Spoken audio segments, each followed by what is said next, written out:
नमस्कार, मेरा नाम है अभिषेक पांडे और डेली लाइन के इस इंटरव्यू सेशन में आज हमारे साथ बैठे हैं लखनऊ के डायरेक्टर, या फिर यूँ कह सकते हैं कि अब लखनऊ से निकल कर के अब काफ़ी आगे बढ़ चुके हैं। और मेरे पीछे एक जो तस्वीर आपको दिखाई दे रही होगी, फिल्म लकीरें, उसके डायरेक्टर हैं। उन्होंने पूरा डायरेक्शन किया, उसकी पूरी शूटिंग की है और मैंने इनको शुरुआत से देखा है। तो आज जिस मुकाम पे हैं तो मुझे अच्छा लगा कि आज आप हमारे साथ बैठे हुए हैं और इस फिल्म के साथ हम बैठे हुए हैं। तो जैसा मैंने कहा कि लकीरें आपने बनाई है, लकीरें बनाने के पीछे मकसद क्या था? और लखनऊ ही पूरा हमने देखा कि इस फिल्म में दिखाई पड़ा है। लखनऊ के ही आप हैं तो आपके लिए ऑब्वियस चॉइस रही होगी, लेकिन लकीरें बनाने की प्रेरणा कहाँ से मिली और इसके प्लेटफॉर्म पे और थीम पे क्या है? और देखिए पांडे जी, एक तो बहुत अच्छा लग रहा है। मैं आप लोग को धन्यवाद देता हूँ कि आपने स्टूडियो में आने का मौका दिया और हम यहाँ बैठे हैं आपके साथ में चर्चा कर रहे हैं और फिल्म पे। अब बात आती है लकीरें की, लकीरें कैसे थॉट आया। हम लोग सही थॉट पे बात करें तो मैं इस पर एक शॉर्ट फिल्म बनाने वाला था। उस शॉर्ट फिल्म बनते बनते फीचर फिल्म बन गई। और चूँकि मेरा अध्ययन अध्यापन से जुड़ाव रहा, मैं टीचर बाय प्रोफेशन टीचर था, तो मास कम्युनिकेशन के स्टूडेंट्स को ट्रेन करता था। वहाँ पर भी जो हमारा रुझान था वो 15-16 साल का रुझान यही रहा है, उनको सीखने का, सिखाने का। फिल्म, टीवी, परफॉर्मिंग आर्ट, यही हमारा सब्जेक्ट हुआ करता था। जहाँ पे हम उनको एंकरिंग की ट्रेनिंग देना हुआ या एक्टिंग की, वहाँ से शॉर्ट फिल्म्स हम लोग बनाया करते थे। तो एक बार ऐसा हुआ कि एक शॉर्ट फिल्म्स कहीं पे दादा साहब फाल्के फिल्म फेस्टिवल में अवॉर्डेड हो गई। तो वहाँ से लगा नहीं, हाँ ठीक है, हम लोग फिल्म भी बना सकते हैं। हाँ, जुड़े थे, सीखने का मन था, थिएटर से काफ़ी जुड़े थे, थिएटर कई हमने डायरेक्ट किए भी हैं। तो वो थिएटर करते करते इंटरेस्ट तो था ही, बट ये जो सब्जेक्ट है, विषय लकीरें का, तो वो एक, हम लोगों ने एक न्यूज़पेपर में एक छोटा सा आर्टिकल पढ़ा। वो आर्टिकल इस पे सब्जेक्ट था, हिंदुस्तान टाइम्स का था। तो वहाँ से दिमाग में आया कि ठीक है, ये विषय ज्वलंत है जी। तब थोड़ी बात हो रही थी इस पे। तो ये काफ़ी 3-4 साल पुरानी बात है, 5 साल। तो उस समय ये ज़्यादा इस पर चर्चा नहीं हो रही थी। धीमे धीमे एक हैदराबाद हाई कोर्ट का एक जजमेंट आया। उस जजमेंट में भी इस तरह का कॉन्फ्लिक्ट था कि होना चाहिए कि नहीं होना चाहिए। जो ये विषय है, एक बहुत थिन सी लाइन है कि महिलाओं के साथ इस तरह का जो भी उनके पति अगर कुछ करते हैं, ज़बरदस्ती करते हैं, कंसेंट ना लेते हुए जी, या किसी तरह से अनविलिंग है जी, विल नहीं है, तो वो एक विषय बड़ा ही ऐसा है कि भाई हिंदुस्तान तो जो है वो ये कहा जाता है कि ये भारतीय आध्यात्मिक सांस्कृतिक देश है। और इस सांस्कृतिक देश में जो परिवार की बात करें तो परिवार हस्बैंड और वाइफ से शुरू होता है, पति और पत्नी से। और उनके लिए कहते हैं कि परस्पर एक दूसरे के पूरक हैं।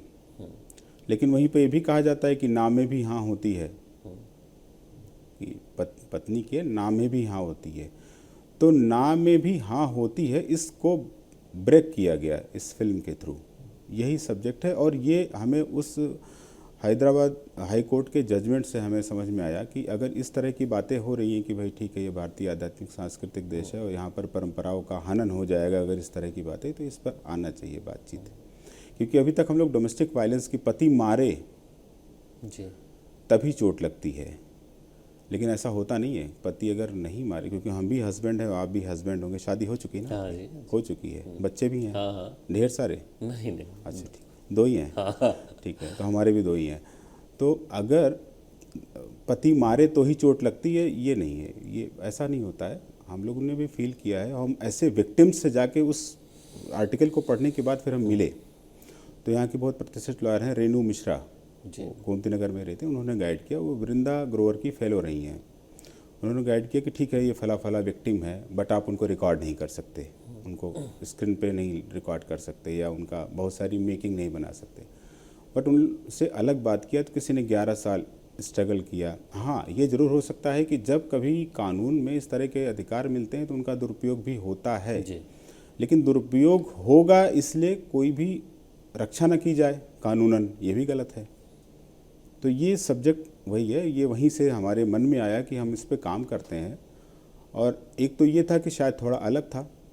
हाँ रिस्क था, क्योंकि पहली फिल्म आदमी ऐसा बनाना चाहता है, जो कोई फिल्म मेकर है वो ऐसा चाहता है कि हम ऐसी फिल्म बनाएं जो आम जनमानस के लिए हो। बस मैं वही आने वाला था कि अमूमन लोग कोशिश करते हैं मसाला फिल्में बनाएं, कुछ कॉमेडी हो, कुछ क्राइम थ्रिलर हो, इस तरीके से कॉमर्शियल वाइबिलिटी देखी जाती है। ये जो सब्जेक्ट है संवेदनशील विषय है, ठीक है, और मुझे शायद याद है कुछ 2 4 5 फिल्में हैं जो इसके आसपास हैं जो मुझे रिकॉल में कर पा रहा हूँ, वो भी शायद इस लाइन पे नहीं है, कुछ इसी थीम पे है।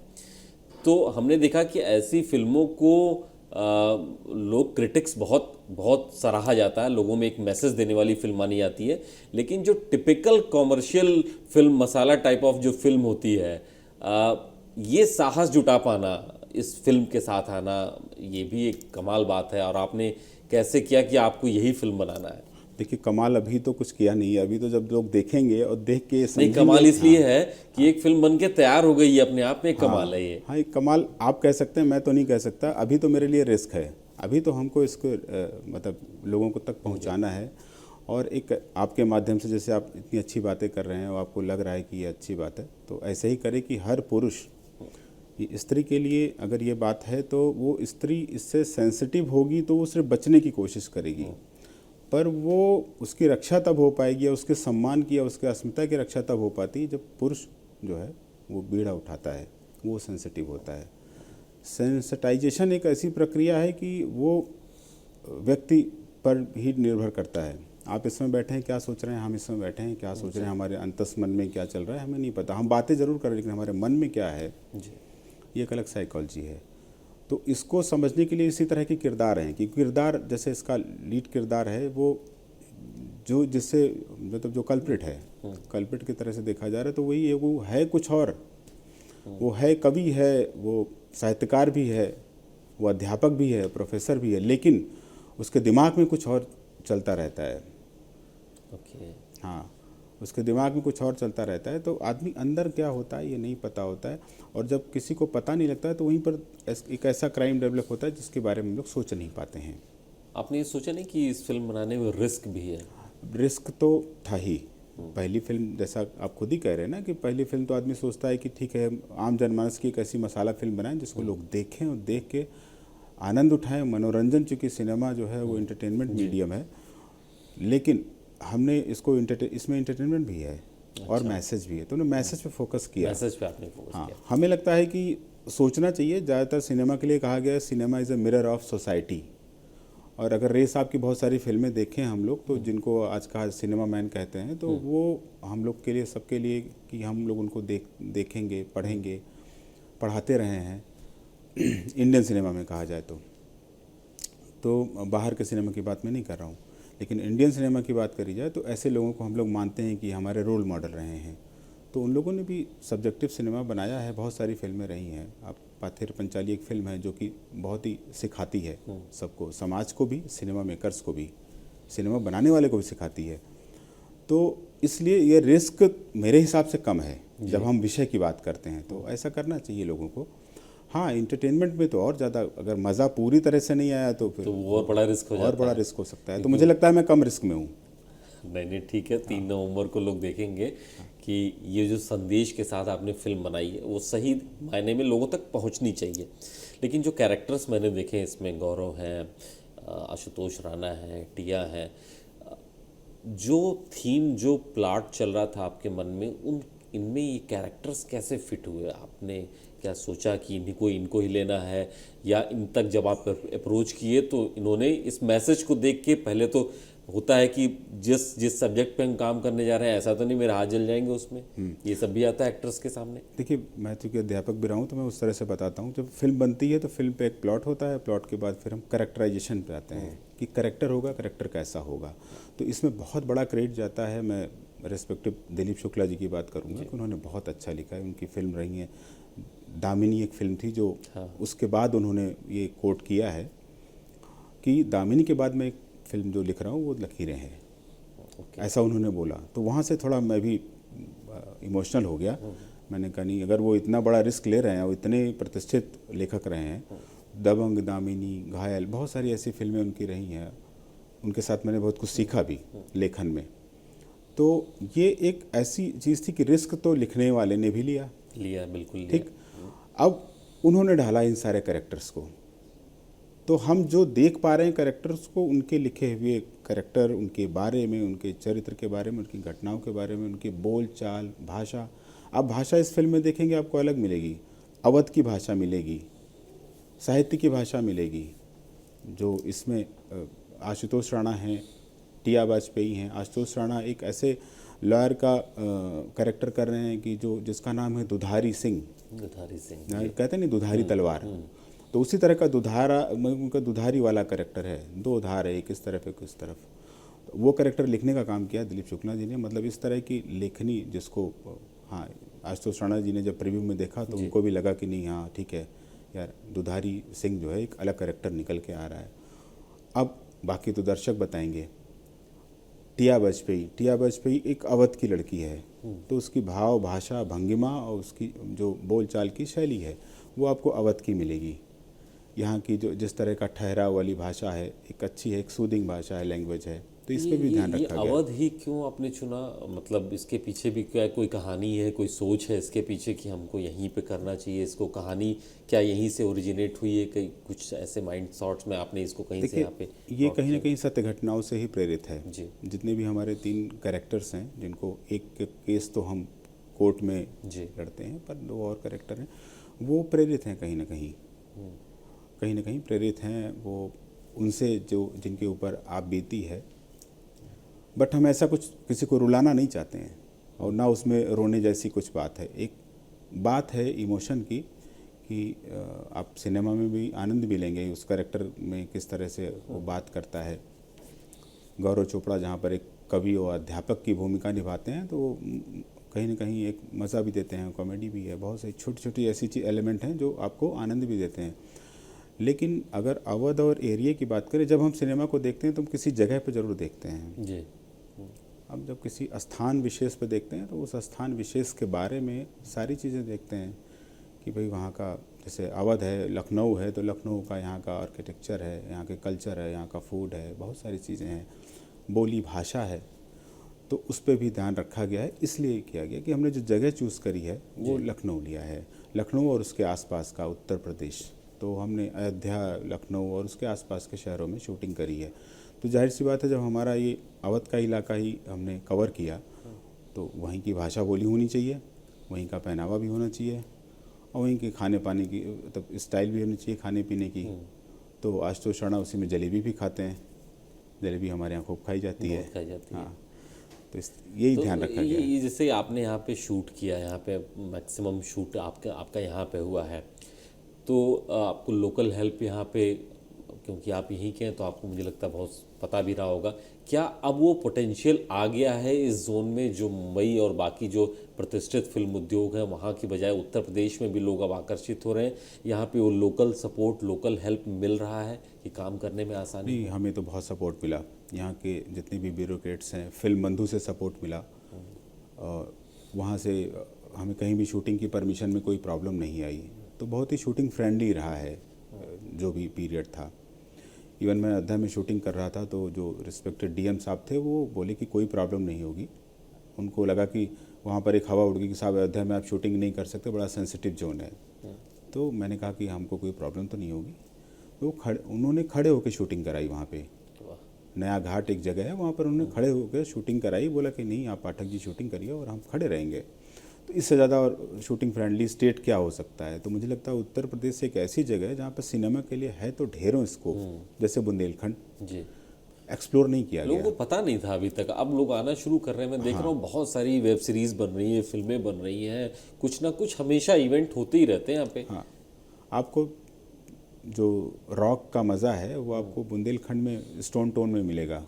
एक अलग मज़ा है, वहाँ पर वेब सीरीज शूट करें लोग, फिल्म शूट करें।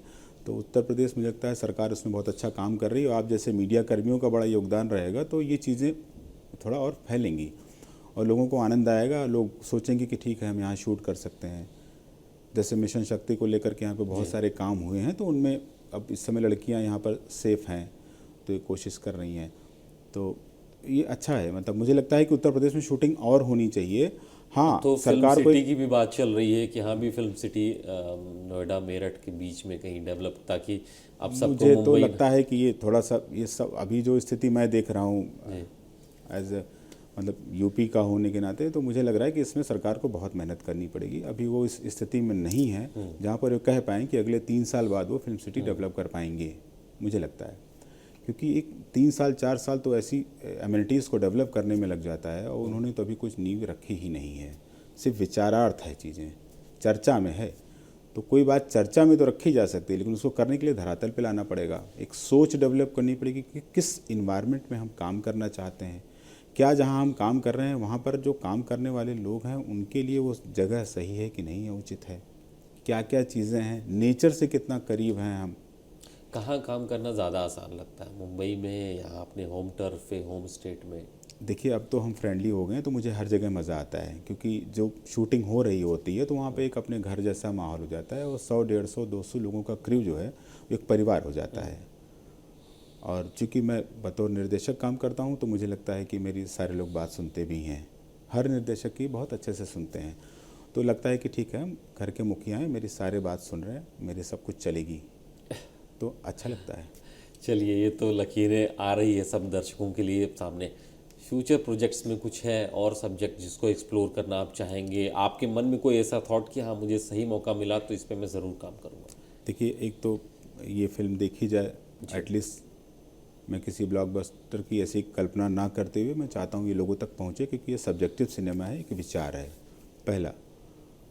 दूसरे हमारे थॉट हैं कि हम ज़्यादातर उत्तर प्रदेश की कहानियों घटनाओं को हम लाना चाहते हैं। हमारी एक कोशिश है कि उत्तर प्रदेश में ज़्यादा फिल्में बनेंगी तो यहाँ भी होगा, और हम लोग अब जिस एज में हैं तो हमें अपने स्टेट का ध्यान रखना चाहिए। कोशिश हमारी यही है कि यहीं की घटनाओं को, यहाँ पर बहुत सारा मसाला है जो यहाँ से बॉलीवुड में जाता है, बॉलीवुड को और स्ट्रॉन्ग करता है, बहुत मजबूत करता है किसी लेवल पर, चाहे घटनाओं को, कहानियों को, भाषा बोली पे, जैसे भी हो, वो सारे कंटेंट एलिमेंट है जो बॉलीवुड को स्ट्रॉन्ग करता है। तो मुझे लगता है कि अगर हम जैसे फिल्म मेकर यहाँ काम करें, उनको मौका मिले तो अच्छा होगा। इस तरह के, जैसे कि मैंने मेहनत किया जी हम खुद से, हमने स्टेप बाय स्टेप खुद एक्सप्लोर किया, फिर शूटिंग में कई बार छोटे मोटे ऐसे व्यवधान आए जो हमारे लेवल पर थे, हमें कोई, तो उसको भी खोजने के लिए हमें यहाँ पर बहुत ऐसी संभावनाएं थोड़ी कम नज़र आई। ऐसी संभावनाओं के लिए यहाँ पे जो गवर्नमेंट के अलावा जो लोग हैं उनको थोड़ा आगे आना नहीं, होगा। बस ये एक सवाल, नए जो फिल्म मेकर्स हैं, जो लोग इस आना चाह रहे इस इंडस्ट्री में, उनके लिए क्या है? उनको भरोसा करना चाहिए, स्टे करना चाहिए? बहुत सारे लोग हैं, पोटेंशियल है लेकिन वो बाहर चला जाता है। देखिए, ये तो एक एक्सपेरिमेंट है, प्रयोग है। प्रयोग आपको अपने ऊपर ही करना है, जैसे मैंने किया। आपने कहा ना कि आपने रिस्क लिया, और इस फिल्म के थ्रू क्यों रिस्क लिया, कितने रिपुटेड आर्टिस्ट लेके रिस्क लिया, तो एक प्रयोग है। ये प्रयोग आदमी को सफल भी कर सकता है। हाँ, अगर नहीं कोई आएगा तो काम कैसे करेगा? तो मतलब मुझे लगता है कि जो यूथ फिल्म मेकर है उनको ज़रूर आगे आना चाहिए, बहुत ही मतलब मन से काम करना चाहिए, उनको सफलता ज़रूर मिलेगी, सबको मिल ही रही है ना। बहुत सारे ऐसे एक्टर हैं, अभिनेता हैं जो कि मतलब अच्छा काम कर रहे हैं, नए डायरेक्टर्स आ रहे हैं। अब कहानियों का दौर जो है वो ऐसा एक मतलब पैटर्न ख़त्म हो गया है, पैटर्न सिनेमा ख़त्म हो गया है कि ठीक है उस, या सिनेमा एक फैमिली में है या कुछ ओपन लोगों में इंडस्ट्री है। अब ये थोड़ा ओपन हो गया है। अब विषय का एक मूल्य होने लगा है कि भाई अगर विषय अच्छा है तो सिनेमा देखा जाएगा, एक्टर्स को पसंद किया जाएगा अगर वो अच्छा अभिनेता है तो। आप बहुत सारे आजकल के अभिनेता, जैसे आप देख लीजिए, यहाँ पर आप बहुत सारे ऐसे लोग हैं जैसे विकी कौशल हैं, या अभी बिहार से ताल्लुक़ रखने वाले मनोज बाजपेयी हैं, यहाँ से बहुत नवाजुद्दीन है, यहाँ से बहुत सारे त्रिपाठी एक्टर हैं। लोग एक बाहर तो निकले हैं। ये जो लोग एनएसडी से पढ़े, उन्होंने मेहनत किया और लगभग आधी उम्र के बाद उनको सफलता मिली, उनको एक अच्छा समय मिला जहाँ पर उन्होंने बहुत मेहनत किया। जैसे पंकज त्रिपाठी की मैं कहानी देख रहा था किसी दिन इंटरव्यू, तो उन्होंने बताया कि लगभग आधी उम्र के बाद मेरी पत्नी मेरे लिए पुलिस मैन की एक वर्दी उन्होंने सिला दी थी कि पुलिस की वर्दी पहन के आप डेली वर्दी लेकर के जाते थे, कि जहाँ उनको रोल मिलता था क्राइम सीरीज़ में वो कर लेते थे, उससे उनका घर बार चलता था। फिर उनकी पत्नी ने उनको, वो टीचर थी, उन्होंने उनको एक मौका दिया कि ठीक है मैं घर देखूंगी, तुम अपना मेहनत करो। और आज आप देख रहे हैं कि सिनेमा में एक अच्छा स्थान उन्होंने अपना बनाया है। तो ऐसा नहीं है कि सिनेमा में स्कोप बहुत है, हाँ, ये है कि कुछ पीरियड आपको सारी चीज़ों को छोड़ देना होगा। आप सोचें कि इसके साथ हम इसको इसको पार्ट टाइम बिजनेस नहीं कर सकते हैं, इसके ये फुल टाइम। नहीं, बहुत स्कोप है और लकीरें आपकी आ रही है 3 नवंबर को लोग देखेंगे। मेरी अग्रिम शुभकामनाएं हैं। और जैसा कि दुर्गेश जी ने कहा कि स्कोप बहुत है, प्रयोग करने से कभी हिचकना नहीं चाहिए। अमूमन लोग चाहते हैं कि पैसा आए सिनेमा से, वो भी ज़रूरी है, लेकिन नए प्रयोग करेंगे तभी दर्शकों तक आप अपनी बात पहुंचा पाएंगे। आज के इस इंटरव्यू में इतना ही। दुर्गेश पाठक फिल्म बनाए हैं, लखनऊ से ताल्लुक़ रखते हैं, लकीरें उनकी फिल्म सफल हो, इसकी हम शुभकामनाएं देते हैं।